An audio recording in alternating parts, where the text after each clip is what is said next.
বৈদিক জ্ঞান ইউটিউব চ্যানেলে আপনাদের সকলকে স্বাগত।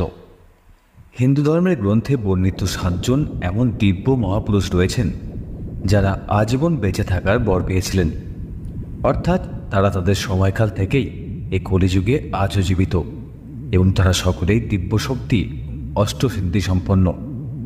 তবে এই 7জন মহাপুরুষ কোনো নির্দিষ্ট উদ্দেশ্য বা অভিশাপে অথবা বচনে আবদ্ধ রয়েছেন। আমাদের মতো তারাও মোক্ষ লাভের জন্য ভগবান বিষ্ণুর সর্বশ্রেষ্ঠ অবতার কল্কি অবতারের জন্য অপেক্ষা করে আছেন। তো আসুন এই 7জন চিরঞ্জীবী সম্পর্কে আজ জেনে নিই। তবে ভিডিওটি শুরু করার আগে প্রতিদিনের মতো আপনাদের কাছে আমাদের একটি ছোট্ট অনুরোধ, যারা এখনও আমাদের চ্যানেলটিকে সাবস্ক্রাইব করেননি, এই ধরনের ভিডিও পেতে চ্যানেলটিকে সাবস্ক্রাইব করুন এবং পাশে থাকা বেল আইকনটি প্রেস করুন। প্রথম চিরঞ্জীবী হলেন ভগবান পরশুরাম। পরশুরাম ভগবান বিষ্ণুর ষষ্ঠ অবতার। পরশুরামকে আমরা রামায়ণ এবং মহাভারত উভয়কালেই দেখতে পাই। তিনি কর্ণ, ভীষ্ম পিতামহ এবং গুরু দ্রোণাচার্যর গুরুও ছিলেন এবং পৌরাণিক কাহিনী অনুসারে ভগবান কল্কির গুরুও হবেন ভগবান পরশুরাম, যিনি এই সময়ে মহেন্দ্রগিরি পর্বতে তপস্যারত এবং কল্কি অবতারের অপেক্ষায় আছেন। দ্বিতীয় চিরঞ্জীবী হলেন অশ্বত্থামা। অশ্বত্থামা গুরু দ্রোণাচার্যের পুত্র ছিলেন, যিনি আজও এই পৃথিবীতে আছেন নিজের মুক্তির জন্য। যখন মহাভারতে যুদ্ধ হয়েছিল তখন অশ্বত্থামা কৌরবদের পক্ষ থেকে যুদ্ধ লড়েছিলেন। ধর্মগ্রন্থ অনুসারে ভগবান শ্রীকৃষ্ণ ব্রহ্মাস্ত্র নিক্ষেপ করার কারণে অশ্বত্থামাকে কলিযুগের শেষ পর্যন্ত বেঁচে থাকার অভিশাপ দিয়েছিলেন।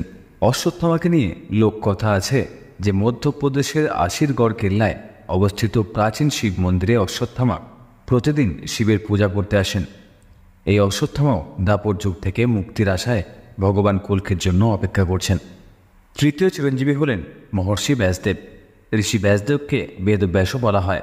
তিনি 4 বেদ ও 18টি পুরাণ সমেত মহাভারত ও শ্রীমদ্ ভগবদ্গীতা রচনা করেছিলেন। ঋষি ব্যাসদেব ভগবান কল্কির জন্মের অনেক আগেই কল্কি সম্পর্কে অনেক তথ্য দিয়ে গেছেন। বেদব্যাস একজন মহান ঋষি হওয়ার কারণে আজও তিনি ভগবান কল্কিদেবকে স্বাগত জানানোর জন্য অপেক্ষা করে আছেন। চতুর্থ মহাপুরুষ হলেন রাবণের ভাই বিভীষণ। রাজা বিভীষণ ভগবান শ্রীরামের একনিষ্ঠ ভক্ত ছিলেন। বিভীষণ তার ভাইয়ের সমর্থনে ছিলেন না, কেননা রাবণ মাতা সীতাকে হরণ করেছিলেন। বিভীষণ রাবণকে ভগবান রামের সাথে শত্রুতা না করার জন্য পরামর্শ দিয়েছিলেন, কিন্তু রাবণ তার অহংকার আর জেদের কারণে বিভীষণকে লঙ্কা থেকে বিতাড়িত করেন। তখন বিভীষণ ভগবান রামের চরণে আশ্রয় নেয়। বিভীষণ ভাইয়ের বিপক্ষে গিয়ে ধর্মের পাশে থাকেন। এই কারণে ভগবান শ্রীরাম বিভীষণকে চিরঞ্জীবী হওয়ার বরদান দিয়েছিলেন। তিনি আজও কল্কির অপেক্ষারত। পঞ্চম মহাপুরুষ হলেন রাজা বলি।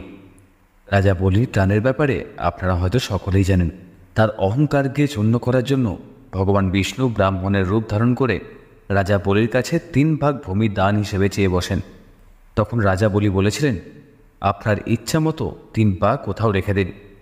এরপর ভগবান বিরাট রূপ ধারণ করলেন এবং 3 পা ফেলা শুরু করলেন।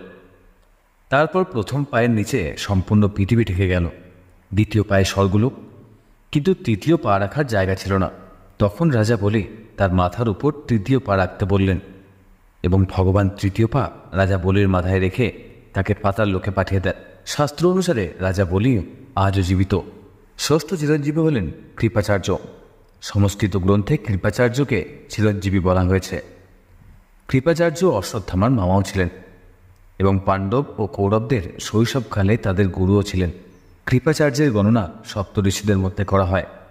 তিনি 18 জন মহান যোদ্ধাদের মধ্যে যিনি মহাভারতের যুদ্ধের পরও জীবিত ছিলেন এবং তিনিও কল্কিদেবের আগমনের জন্য অপেক্ষা করে আছেন।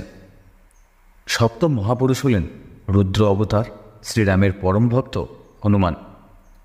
ভগবান রামের নাম যখন স্মরণ করা হয় তখন সেখানে হনুমানজির নাম স্মরণ করা হবে না, এমনটা কখনোই সম্ভব নয়। সবচেয়ে শক্তিশালী এবং সবচেয়ে লোকপ্রিয় হলেন হনুমানজি। রামায়ণকালে জন্মানো হনুমানজি মহাভারতকালেও জীবিত ছিলেন। তিনি অর্জুনের রথে বিরাজমান ছিলেন। মাতা সীতা তাকে চিরঞ্জীবী হওয়ার বর দিয়েছিলেন এবং ভগবান শ্রীরামের দ্বারা এই কলিযুগের অন্তিম পর্যন্ত ধর্ম ও রামকথা প্রচারের আজ্ঞা পেয়েছিলেন তিনি। আর ঠিক এই কারণেই ভগবান হনুমানজির জীবিত হওয়ার প্রমাণ পৃথিবীর বিভিন্ন প্রান্তে দেখতে পাওয়া যায়। এই যুগের শেষে যখন ভগবান কল্কি এই পৃথিবীতে পা রাখবেন তখন এক সময় এমনও আসবে যেখানে হনুমানজি পুনরায় কল্কি রূপে থাকা ভগবান শ্রীরামের দর্শন পাবেন এবং তখনই ভগবান রামের দেওয়া কথার সময়সীমা শেষ হবে এবং হনুমানজি যিনি ভগবান শিবের অবতার তিনি পুনরায় মহাদেবের শরীরে বিলীন হয়ে যাবেন। এই ছিল 7 মহারিষি যারা কল্কির জন্য অপেক্ষা করে আছেন। আজ এ পর্যন্তই, দেখা হবে পরের ভিডিওয়ে। ততক্ষণ চ্যানেলটিকে সাবস্ক্রাইব করে রাখুন এবং লাইক, শেয়ার ও কমেন্ট করে আমাদের জানাতে ভুলবেন না আমাদের ভিডিও আপনাদের কেমন লাগছে। ধন্যবাদ।